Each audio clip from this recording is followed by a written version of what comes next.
Isaac Kusupa ni mkazi wa Muriet. Gari la kushusha mafuta lilikuwa linashusha mafuta kwenye kituo cha mafuta, limepata hitilafu ya moto ambao una madhara makubwa, yanaweza kusababisha madhara na vifo vingi kwa watu wengi ambao wako hapa kwenye hili eneo la tukio. Kwa hiyo sisi wananchi wa Muriet tuna masikitiko makubwa sana, kwa sababu hili ni hatari, na hili jambo ambalo linaweza kusababisha nyumba nyingi zikawaka moto, na wengine ambalo lilikuwa linaweza kudhibitika kirahisi.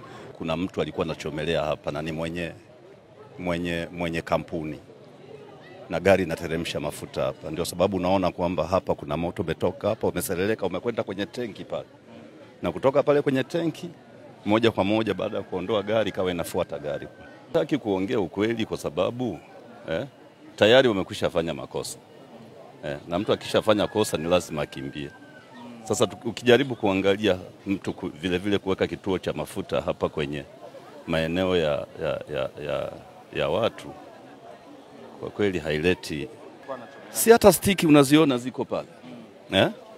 We stiki unaziona ziko pale. Zile ni stiki za kuchomelea, welding. Kwa hiyo naelekea alikuwa anachoma mavyuma yake pale na vipande.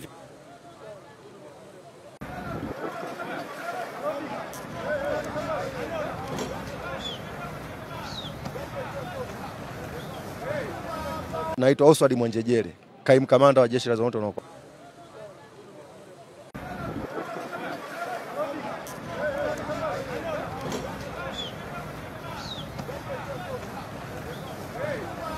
Naitwa Oswald Mwenjejere, kaimu kamanda wa Jeshi la Zimamoto na Uokoaji mkoa wa Arusha.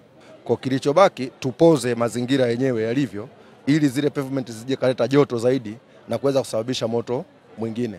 Kwanza ni taharuki kwa wananchi ambao kimsingi wamepata madhara mbalimbali, wengine wamefaint, wengine wamepata madhara ya kiafya ya kawaida, lakini kimsingi wote kwa sasa hivi kwa hali yao ni salama. Na madhara mengine ni kwamba unaona gari yenyewe imeharibika upande wote wa nyuma, imeweza kuwa imeungua.